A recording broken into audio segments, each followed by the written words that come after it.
I got in trouble off Pete Hendricks last week because normally before the boop, boop, boop. Yeah, you didn't do it last week. No, we have a little bit of a preamble, but everything that we said before you started. Dodgy. Well, let's go. That's what we can have this week. Go. Okay. Do you have to do it like that, though? Go. Okay. Really? Okay. Yeah, go. All right. All right, go. Yep. Go.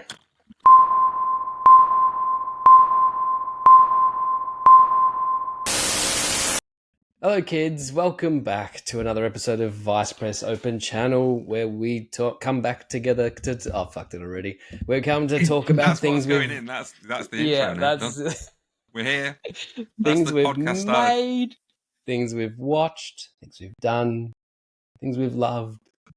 I don't know. I've forgotten what I say, but we're back anyway for another week, and actually a week later than the last week, which is different for us because we haven't been very consistent. We've been naughty, but we're back. That's James. Hello. That's Matthew Ferguson. Power. And this week, what have we done? What have we been up to, boys, boyos? It seems this week it's been a busy week in terms of new releases, I think, hasn't it? All three of us have been to see the same movie at the cinema. Wow. So we can talk about that.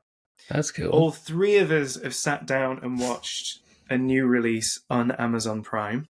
So we can talk about that. Oh, yeah. I'm talking about Ghostbusters and I'm talking about Roadhouse. Yeah. Roadhouse. Roadhouse is the winner this week for me, I'm afraid. The Roadhouse. So we've that's what I've been up to. Working.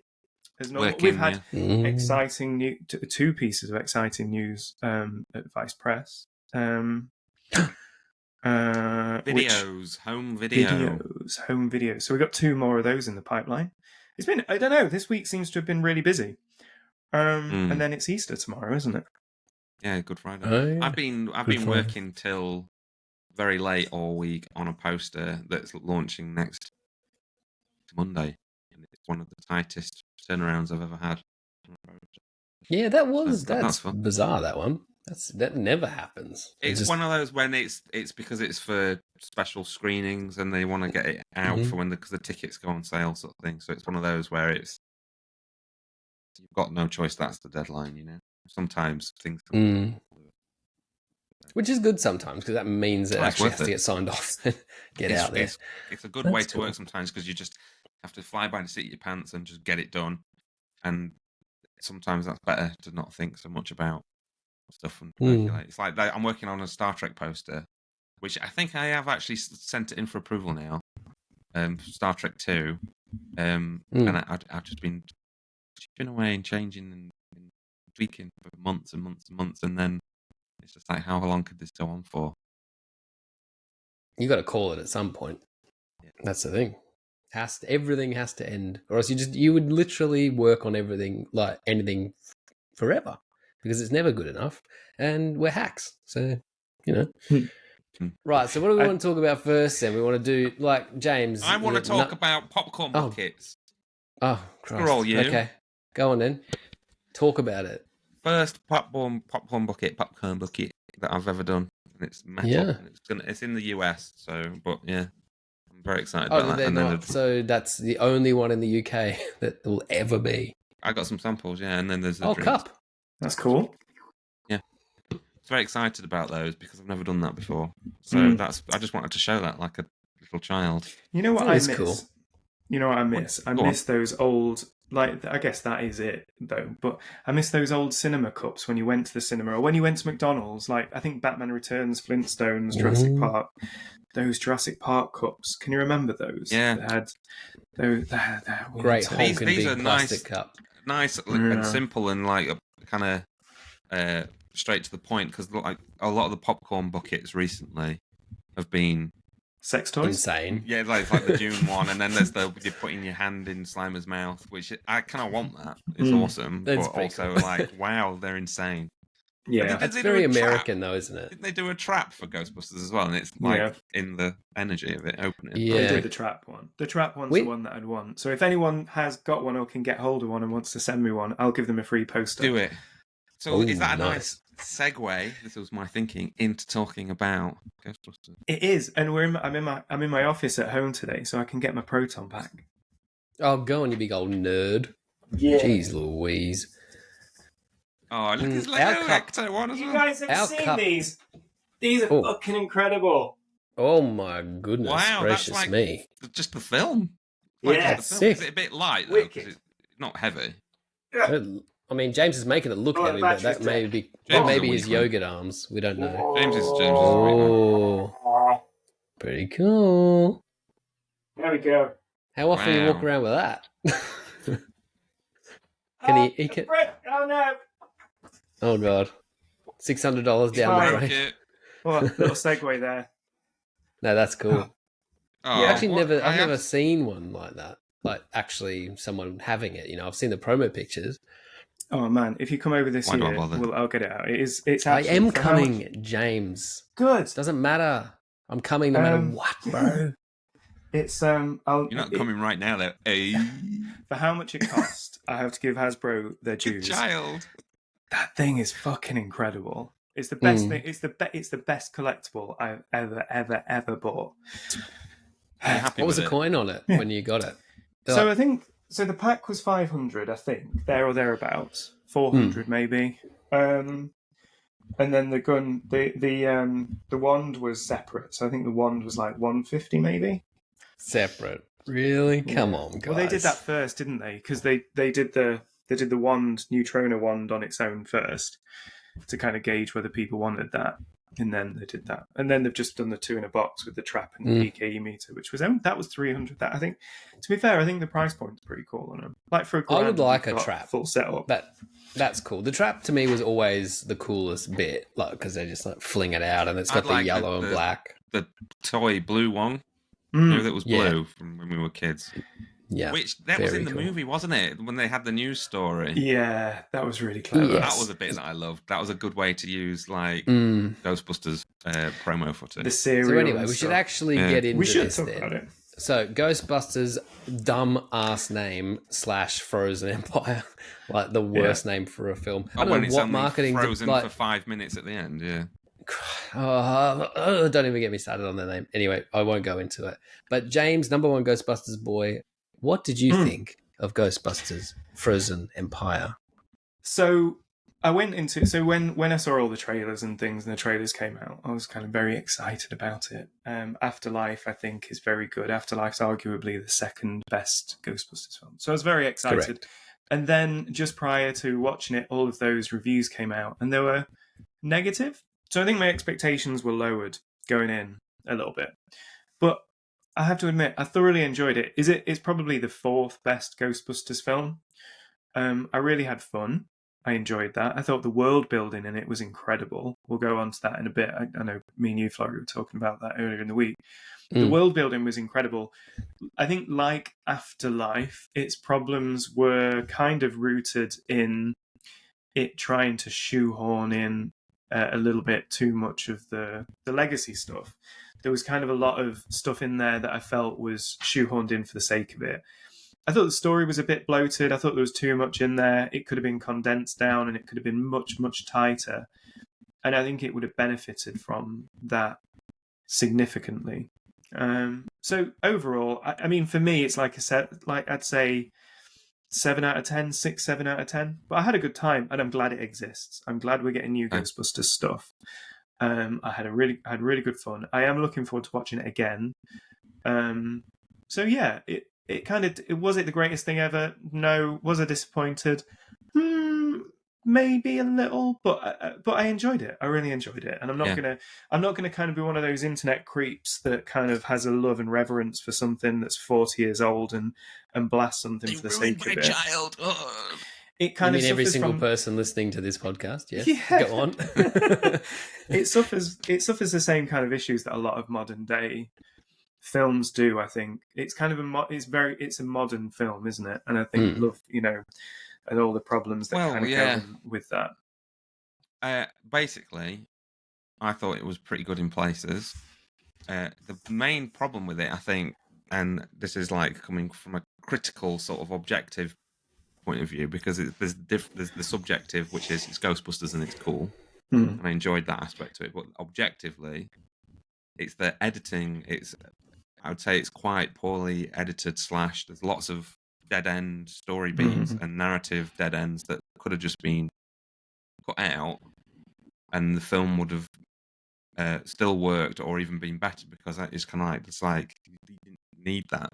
No, I'm not talking about like the crowbarred in fan service stuff. It's like there's a whole subplot with a ghost that the Phoebe character befriends. We just do spoilers on this podcast. I think everyone knows that. Yeah. We do spoilers, and although I understood what they were going for, I don't think it actually really added anything to the overall narrative of the film. No. And there's other aspects that they could have brought forward, more like the Fire Master stuff, which kind of felt just tacked on and should have been more elaborated upon. Yeah. My point. It's interesting that editing was I bad. think I think I think back and I go, every bit of it I can remember, every element, like everything in it is good. All the new locations, the new characters, the performances by all the actors, pretty much all the actors, except for that ghost girl. Not her fault. I'm sure she was directed to be that way. It was just she's in weird. a green room somewhere, though, isn't she? So, it's like... that whole thing was terrible. It should have just been perhaps been a person. Well, anyway, we don't need to fix the film.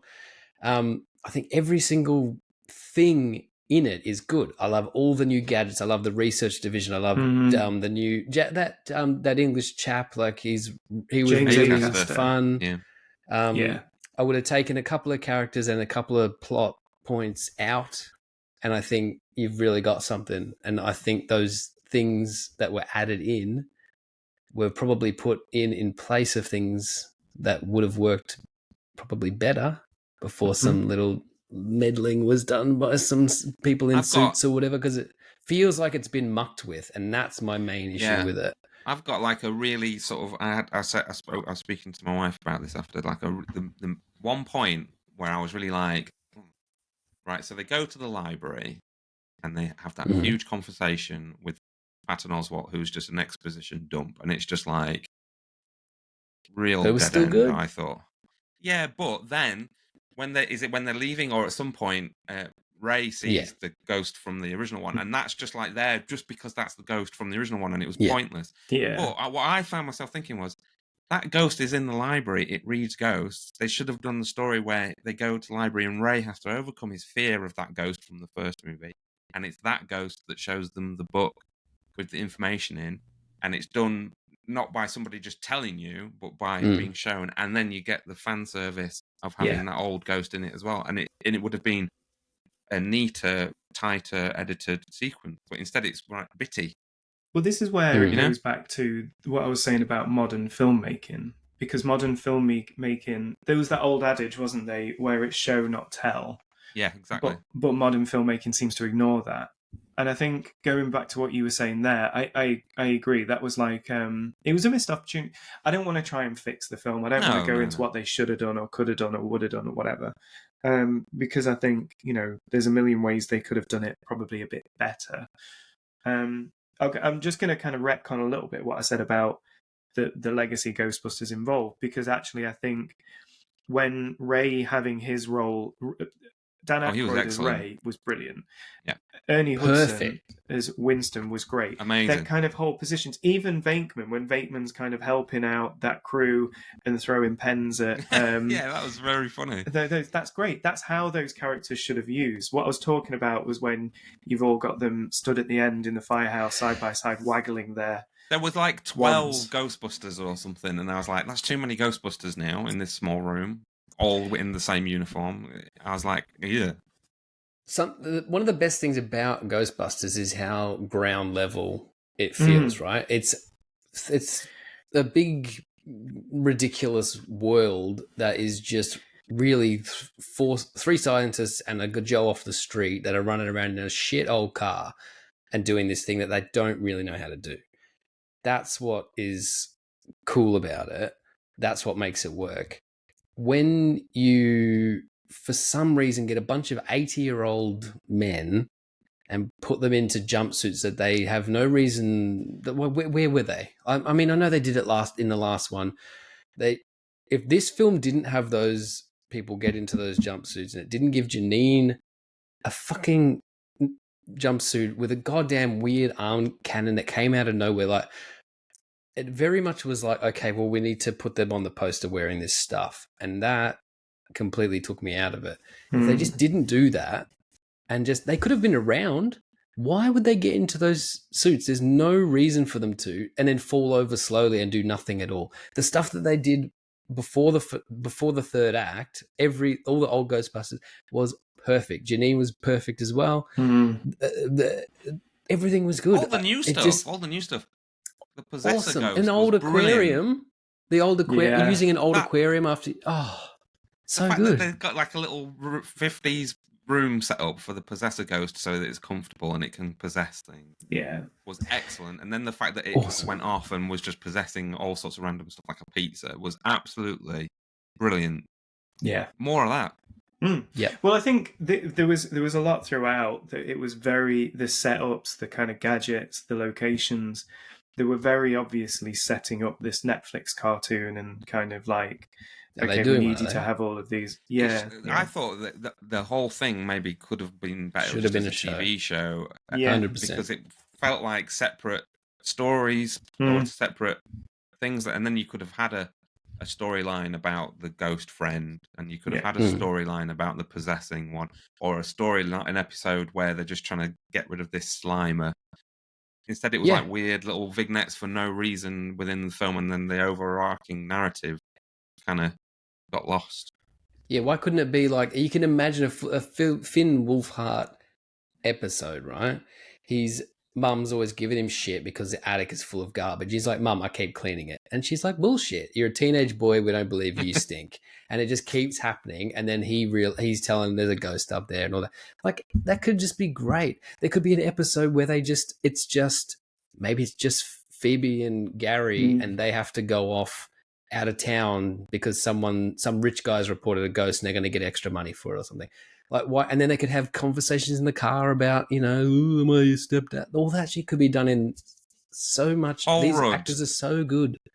Paul Rudd was doing a lot of heavy lifting in that movie because it wasn't like funny like the first two Ghostbusters. It was more like Afterlife, and it needed more humor. Like Kumail was very funny as well. He did a good job of being light the funny. Candle.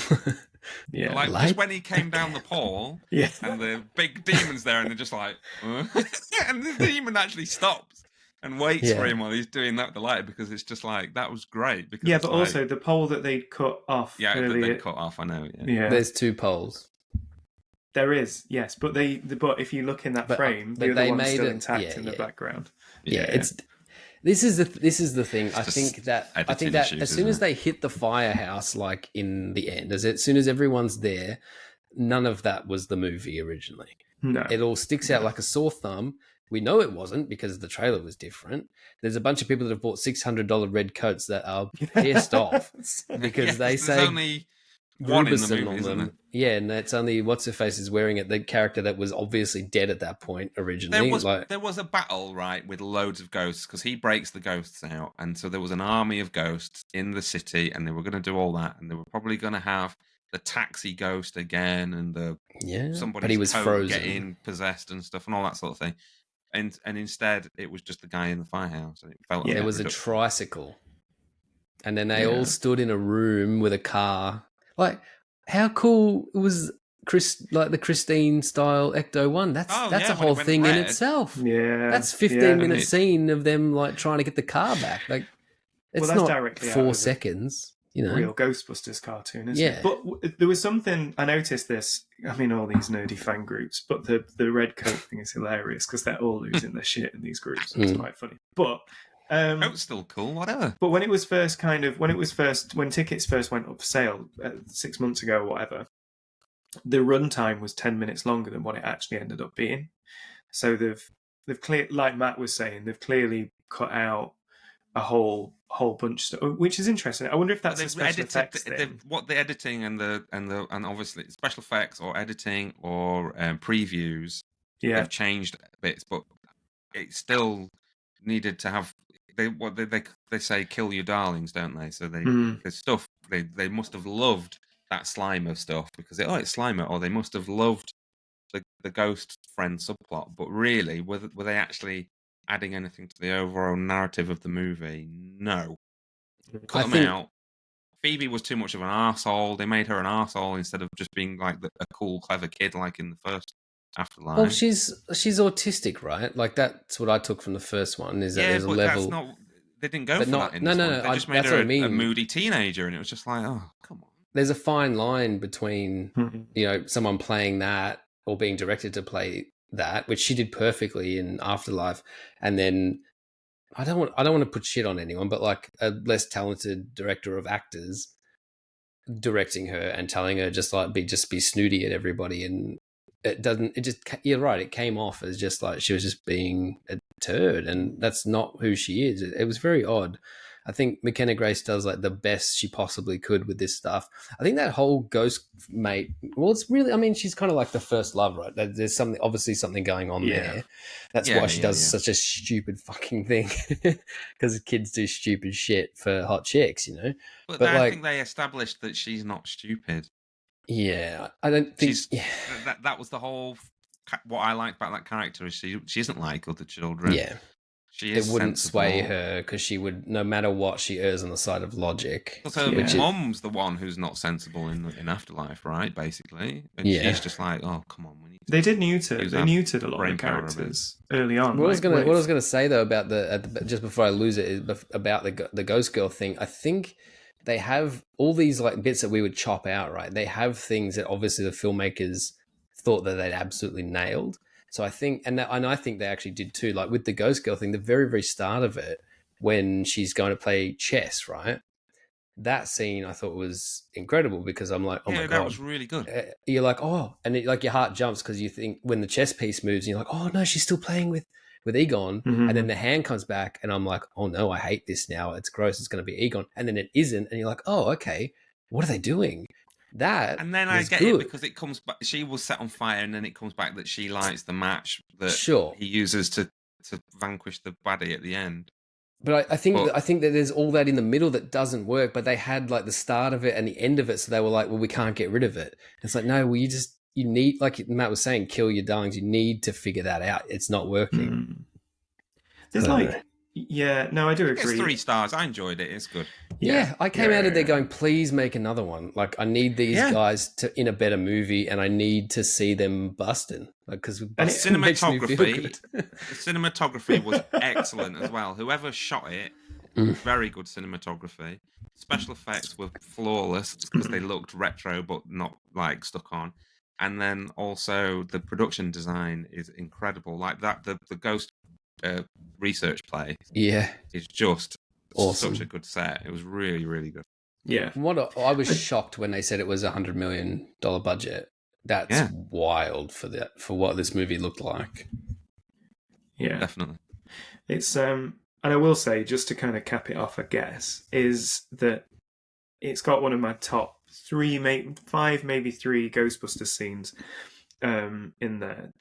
That first scene where they're in the car chasing the sewer ghost, and you've got the engagement between those characters and they're whizzing around New York and they're chasing that.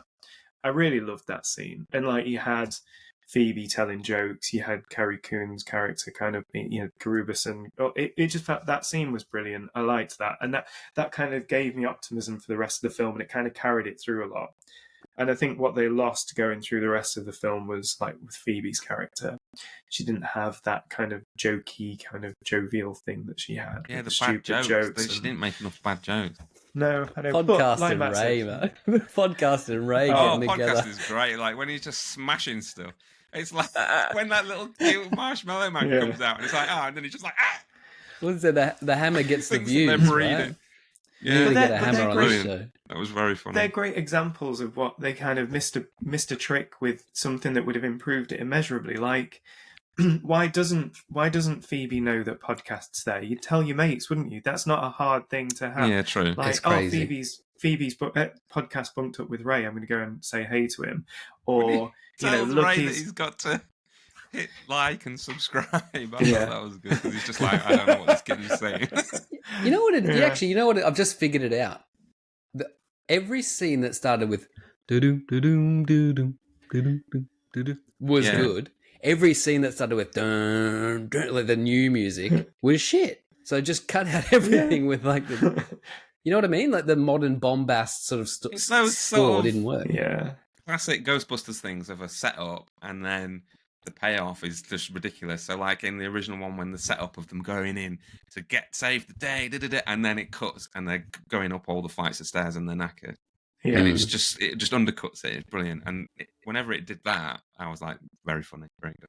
Yeah. So what I would say to like end my thoughts on it is that when one of the best little bits in it, and because it's show don't tell, is when Ray is in the bookstore about halfway through, and he just hears and he sees the car go by, and he's just like, yeah, man, they're out there doing it. Like, you know, we do all right here, kind of thing. But that's not what that was. He was sad that he wasn't a Ghostbuster. I know. But he has a little smile, and he's like, you know, we've done something. Like they're still out there doing it, even if maybe I can't. You know, I think they need to take the sentiment of that and move forward with that, so that our old boys are chilling, because they all have roles where they're not in the suit and they can pop up and do that. Or they don't pop up at all. Ray just needs to be in it all the time. I don't give a fuck. He's the best. He's brilliant. And we just move forward like that. It's like they're trying to please the wrong fanboys, if you get what I mean. I agree. Like, Ryan Johnson should do the next one. Oh, yeah, he'd totally do a good job. They need to take the medicine a little bit and learn from this one, because it did have great elements in it. And I hope they do more. I hope the budget's low as well. No more than 100, because they can do a lot. Yeah. And you know, that ground level ghost busting. It's like when they went off, Phoebe and their podcast went off to do a bit of ghost busting by themselves because she was like annoyed, and they go to the diner. That was great because they're just two kids going to the diner, and then the diner woman was just like, you hear about the ghost. It was really good. Blow the wall out of the joint. And it's like, whoops. Yeah. Whoopsie. So what are we saying? Decent? I say it would be 2 stars technically, but it gets 3 on good merit for the stuff that worked. So I give it 3 out of 5. Yeah, I agree. Around about there. I enjoyed it. I want another one, please. But just definitely. better. Yeah. Right. Agreed. Now, you want to talk about a good movie? Road motherfucking House. Yeah! Let's go. See, the Roadhouse, I was thinking about this, is the opposite of the Ghostbusters movie, right? So Roadhouse is a movie with no potential and quite clearly terrible, and yet Doug Liman made a really good movie. It's very well structured. It's simple. It's dumb and awful, but they know it's dumb and awful, and they lean into it, and it was very good. Yeah, it goes to show what like these two films. Yeah, they are interesting, sort of to put up against each other. So like you got that one side where it's maybe younger, or, you know, I don't want to say less talented, but maybe less experienced filmmakers with more money and everything going for them, and it just all doesn't quite come together. And then you got old mate Doug Liman, who knows how to direct a picture. He's old school. He could pretty much do anything at this point, and he's somehow crafted this thing. Like,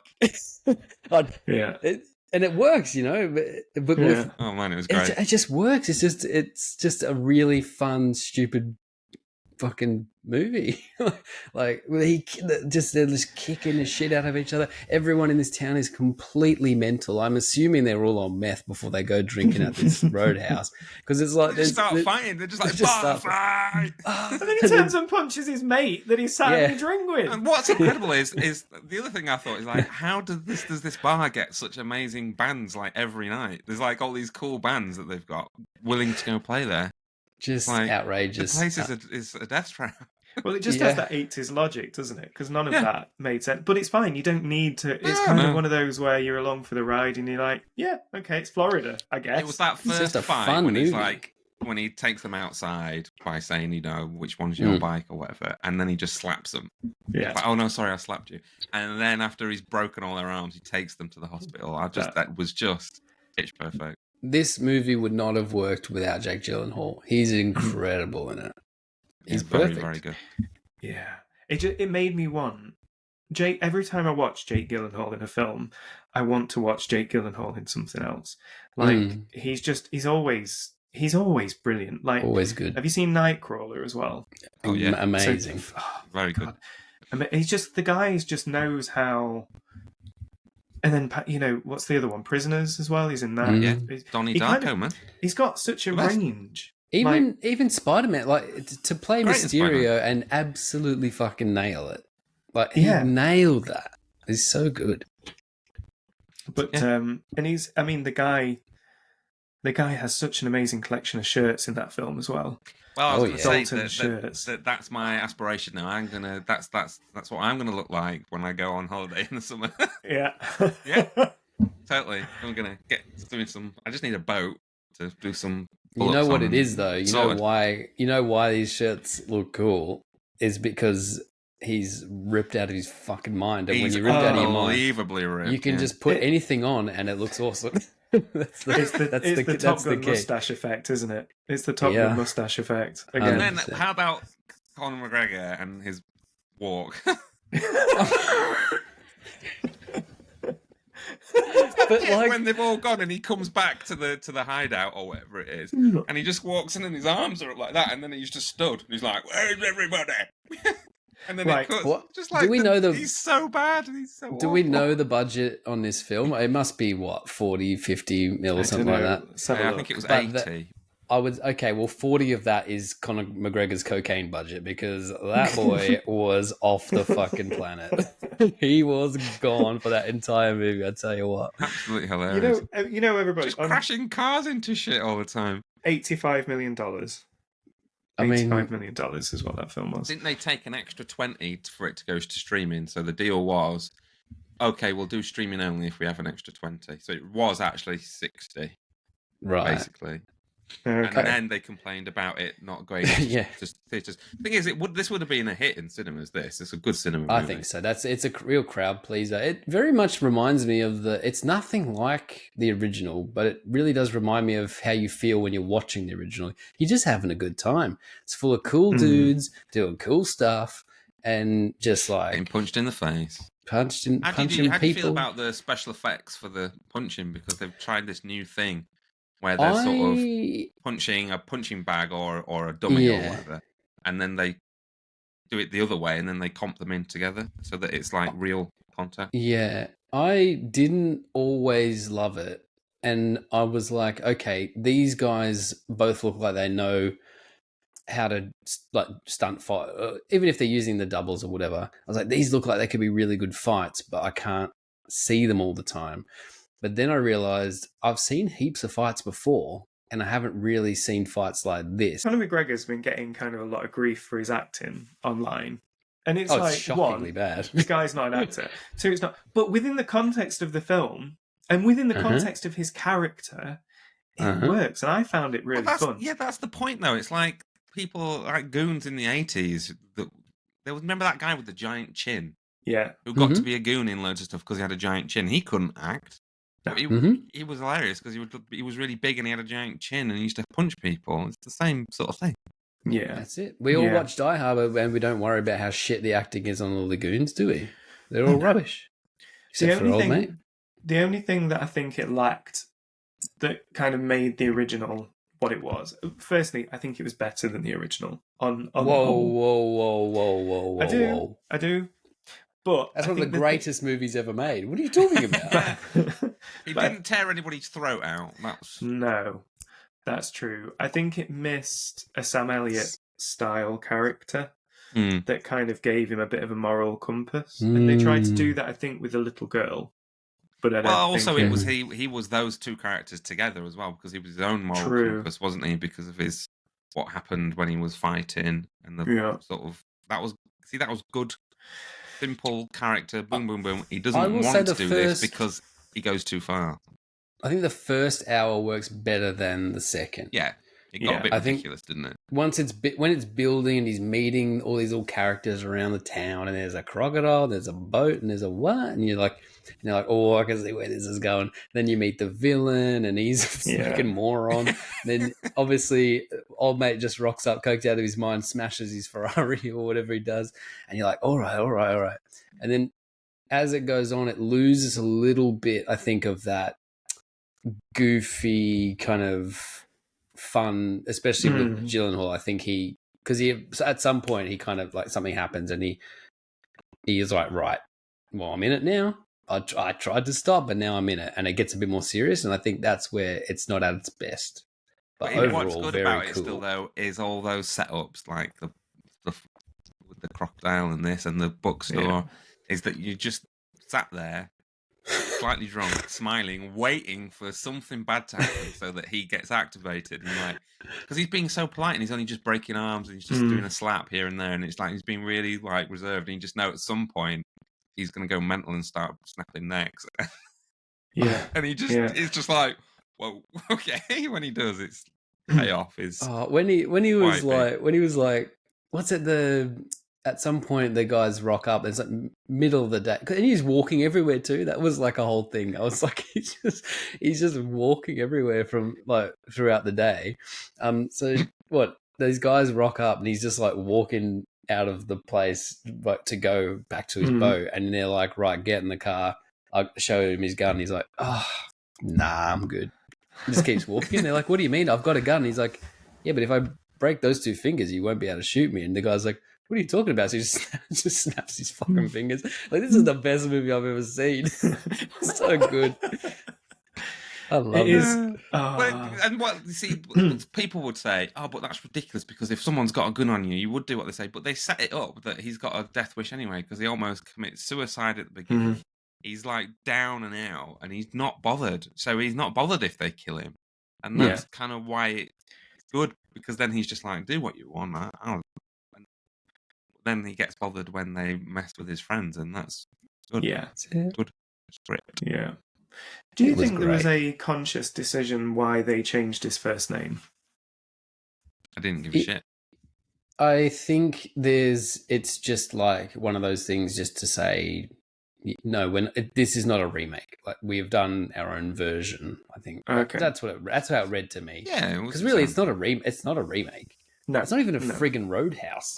It's like a cabana friggin' beachside the fact shack. that it's called the Roadhouse because the Roadhouse. Like, it's the Roadhouse, and then there's like, he also named them boat. That was brilliant. Show don't tell, because then they just cut and it says the boat. I was like, 10 stars, mate. It's a good movie. Yeah. 10 stars, yeah. 10 stars out of 5. And you know what's even better about it is that I could just put it on and have a good time watching a good movie. That's what we should do. That's what we should do. So I'll notice certain other podcasts say best movie ever or whatever, don't they? We should have 10 stars. 10 out of 5. 10 stars. 10 stars. This movie went up to 10. It doesn't matter that it actually wasn't that good, because it was. It was 10 out of 10. No, not even 10 out of 10. 10 out of 5. 10 stars out of 5. My enjoyment level, 10 stars. 10 stars. 10 stars. James, what's that T-shirt? Do I want that T-shirt? Oh, yeah, that's quite good. I do want that T-shirt. There he is. Oh, Jesus, he's making a noise. Oh, he's down the bottom there. Yeah. They put an extra colour on that screen print for that. They did. This is Hell on Shirts, I think they're called. I might have got that wrong. Go. Shout out. They were at Celluloid Screams. They had some really cool stuff. So we've got a thing, haven't we? A convention. Yes. Yeah. We can give the date. We can't give any more information outside the date as of yet. It's in Sheffield, we can say that. It's in Sheffield. It's on the 8th of June. So it's a little bit earlier, 2 weeks earlier. And tickets will be on sale in the next week or two, max. Yeah, there's just literally one or two I's to cross and T's to dot, and then we can get it up. But we've got an awesome. This would guest be the list. convention that you ran last year, and this is open house. It's open house. Yeah, open harder. Open House 2. Open House 2, Open Harder. If people haven't been looking at, were they on Twitter? You've been tweeting those? Or what? Yeah, Twitter, Instagram. And Facebook a bit and stuff. Yeah. Go on, find matthewferguson.org.au, his Twitter account or whatever, and just go through these logos he's been doing to advertise this thing. Apropos of nothing, no one's asked him to do this. He's just spent days and days making perfect recreations of logos and taglines. One out yet. Ghostbusters one's good. Yeah. Yeah, there's a few more. And Open Harder is one of the greatest things that I've ever seen. That's Roadhouse level. That's 10 stars right there. I saw that and I was having a little giggle. I had a little giggle. But yeah, that was... We're going to have to get some stickers made of those, I think. Oh, yeah. The Lethal Weapon one was good as well. I've not really posted any on the... I'll post a couple on... I'm gonna need Instagram. I'm gonna need a big thread, Matthew, just with all of them. I'll do a thread once of you're all done. Big thread. Well, let's spitball a few more now. What else is the sequel? Oh, which are the sequels? You know what's weird? I hate pun logo like recreations, but for some reason, when he does them, I really like them. And I don't know what it is. I go all in on making them as accurate as I can. I don't understand how you're so good at it. Good at everything I do, mate. Good. Right. But you're not technically a graphic designer. Is it because it's like I've never been trained? No. No, but is it the mimicry? Like you're just like, I can see the parts and I can make these letters look like they, should. I don't know what it is. It's because I don't follow any rules. I think it's like everything. It's like I always tell you about with posters and stuff. You don't have to follow any rules. Just make it better. Just make it good. I don't know what I'm trying to say, but I find it impressive that you can do them to that high quality so fast. I know what you mean. As much as I don't want to tell you that you're good at anything. Yeah, quite good at those. I just know in my gut what I want to do when I do stuff. That's how I do anything. Yeah. So I don't think anybody. This is my advice for aspiring artists. If there's anyone here we go. Don't listen to me. Don't listen to anyone. Just do what you think is best. Unless we're art directing you to create a poster and we ask you to do something. Then you listen, goddamn it. You can argue the toss with me, I don't mind. But usually what happens is people go, oh yes, you're right, you made that better when I do art direction. Yeah. If I don't say anything to an artist in terms of art direction, it means that I think the thing is fine. Yeah. If it can be better, and I think it can be better, I'll say better. Well, this is the thing, isn't it? You don't... Something I've noticed over the years, the 9 years we've been doing this. You don't say stuff. I know. You never say stuff for the sake of saying stuff. If you kind of go back with some advice or feedback or whatever, it's because you genuinely think you're trying to make it better. You're not trying to impose your will on something. I'll tell you what, some days though it feels like he's just trying to ruin my life. I'll tell you what. Maybe you just need to make it better and then I wouldn't have to. Yeah. But then sometimes there's a middle ground if it's just a case of a different vision on something or whatever. I'll let some stuff slide if somebody's really adamant that they want something. I'll go, okay. Execute that. But it better be good. So we're also doing a screening at Open House as well. So we'll have more information of that. There'll be a film and a free poster. So free Matt Ferguson poster. Free stuff. Free stuff. And we've started the process of organising Thought Bubble as well, haven't we? Have we? So we've got some cool shit. Potential screening. You going this year, James? Yeah. Potential screening for Thought Bubble and posters, and I got these. Got my samples of the little. Right. Have you mentioned any of what these are for or why you're doing them? No, I'm not doing that yet. I'm just showing them. So the little miniature versions. I've got more of the unicorns as well, copper as well. That's cool. So this will be the first time I've mentioned that they're going to be in little capsules. Well, I think that pretty much gives it away. I don't give a shit. I'm doing it now. That have maybe a badge in there as well, and a little micro-sized poster / business card. And I've got a machine, at the conventions, people will be able to, and you don't know what you're going to get. There'll be 5 golden tickets, probably. It'll be a fun game. Come and have fun with Matthew Ferguson at Vice Press Open House. Eh? 8th of June, 2024. Ticket sales to be announced soon. Yeah. Smash that like button. Smash. Jesus. Smash. We fell right into just corporate shittery there, didn't we? Yeah. We need to think of a way. If we're going to do this more often, we need to think of ways that we can. Whatever. Fuck it. I don't care. You just answered your own question there. We don't need to think of anything. I don't care who's listening. What's happening? If anyone's listening to me say this now, I don't care. I don't care who you are that's listening. I'm just doing this because I want to talk shit with you two. Don't care about an audience. Don't care about selling stuff. Don't care about anything other than messing about, having fun. Transformers. Talking shit about movies. Nothing actual concrete gets in there except Transformers. Has to get a mention.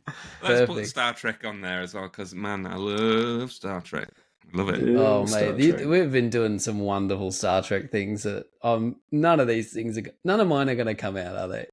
I'm so disappointed. I'm very disappointed. One day the kids will get to see that though, because I'll like start to have a big sook and I'll just like do a tweet with all the concepts in it. That'll be cool. Yeah, anyway. 5 likes. I don't know. So but over the next few weeks, we should have some absolute mental announcements. I think. Yeah. Oh yeah. We've got some pretty good. You know what would be good if we just talked about this stuff when we can talk about it instead of just. We've said nothing for the past 15 minutes. It's just, hey, you know what? We're not quite ready to talk about this. Yeah. Anyway, should we wrap it up? Is there anything else we needed to cover? Oh, I needed to cover X-Men, but then nobody watched it. So I was very excited. I've watched it twice. Oh, is that how it works? It's a weekly program, Matthew. Every week you must watch it on the day it comes out. I'll watch it when a few more have built up, so I can watch a few at once. Hey, Disney Plus got expensive, didn't it? I don't look. Yeah. Yeah. Well, must be nice, eh? Solid gold house over there.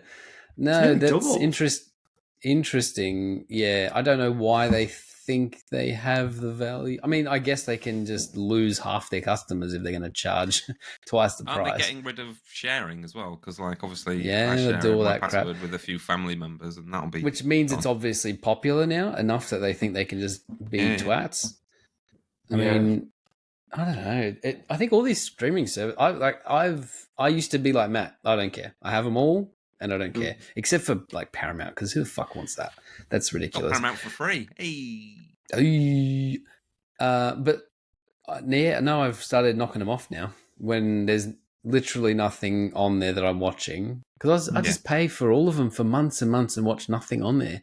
The only one I have to keep that I wish I could get rid of is Netflix, because their kids stuff, they've got everyone hooked on that. Oh, we all keep Prime though. Prime is the one that's Prime's so cheap, and you get the delivery. That's why that will never go away. The TV is like secondary to Prime, isn't it? I can just order a Jean Grey and just like have it here the next day, and it's cheaper than everywhere else. You know, Jeff too has good. got it sewn up, man. He really has. Need an umbrella, Jeff. Need a bloody X-Men, Jeff. Need a giant TV, Jeff. Basically anything, Jeff.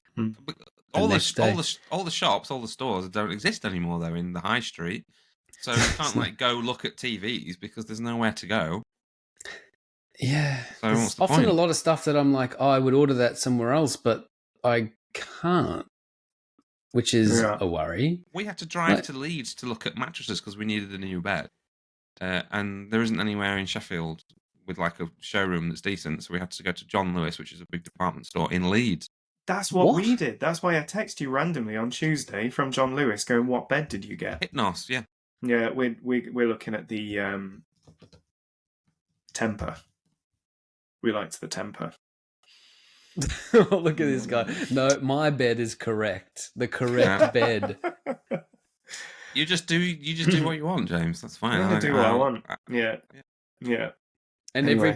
every time you're in it, you'll be lying there looking at the dark on the roof, and you'll just see that face going, "You're in the wrong bed." Oh, you're in the wrong uncomfortable, are you? You've got a crick in your neck, have you? Mm. I'm not even Yes. sponsored by Hypnos, man. They're just really good. Can you imagine that? I would love to see that. The one day, the day he sells out, and it's for a bed company. He comes in, he's got Hypnos on his hat, Hypnos on his shirt. I'm like, Matt, has something happened? And he's like, no, I've just had the best night's sleep of my life. So good. And it's got this many Thanks to springs. Hypnos. This many springs in it, and it's, He does all these shows horizontal in his bed. Oh dear.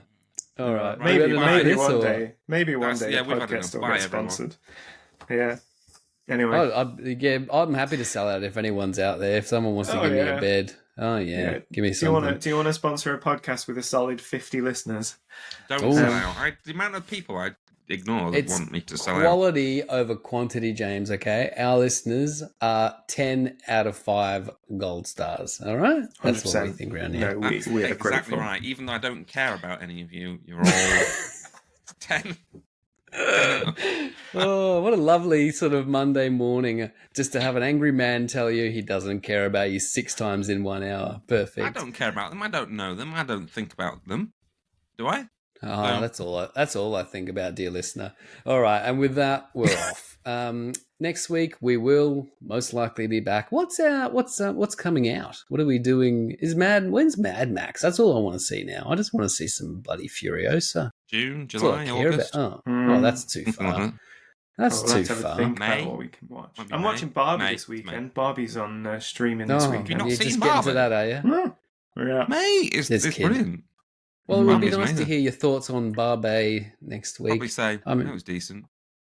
Yeah, maybe Matt will watch like the X-Men from 3 weeks ago next week or something. Keep up with it. All right. Well, he's all grumpy now. We're off then. Thanks for listening, everybody. Bye. Thank you, everybody. Bye. Bye.